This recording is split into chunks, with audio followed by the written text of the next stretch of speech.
السلام عليكم ورحمة الله وبركاته. ازيكم حبايبي، عاملين ايه؟ والنهاردة معلومات مهمة عن الفراخ المشوية واسرار هنقولها لأول مرة هتسمعيها.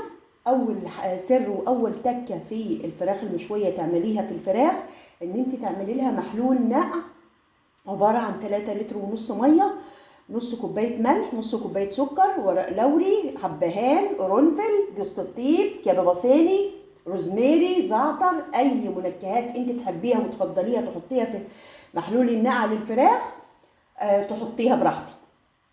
لان الملح وظيفته ان هو بيقوم بالعمليه الاسموزيه اللي هو بيدخل على انسجه الفراخ يحولها الماده جيلاتينيه، فالماده الجيلاتينيه دي تمتص النكهات اللي انا حطيتها في محلول النقع، وبالتالي الفراخ تنفش ويبقى داخلها عصاره، وكمان بنتخلص من الدم اللي داخل الانسجه عشان ما يزفرش الفراخ، وبيديني طراوه للفراخ ولذاذه.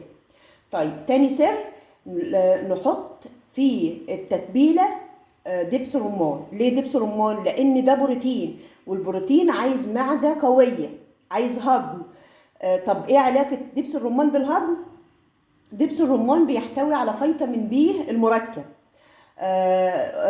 بيحتوي على فيتامين بي 1 وفيتامين بي 2 3، وفي فيتامين بي 5 وفيتامين بي 6 وفيتامينات ب المركبه.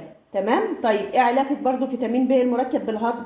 بيقوي الجهاز الهضمي وبيقوي عضله الامعاء علشان تهضم البروتين. تمام كده.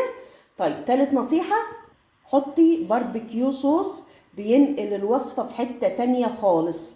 وكمان حطي معلقه كاري كبيره، بس لازم طالما حطيتي في الوصفه كاري او كركم لازم تضيفي معلقه فلفل اسود، لان ماده الببرين اللي في الفلفل الاسود هي اللي بتساعد الجسم على امتصاص ماده الكركمين اللي في الكاري او الكركم. دي كانت نصيحتنا النهارده، يا رب اكون فدتكم. ما تنسوش تدعموا القناه وتعملوا لايك وشير وسبسكرايب، والسلام عليكم ورحمه الله وبركاته.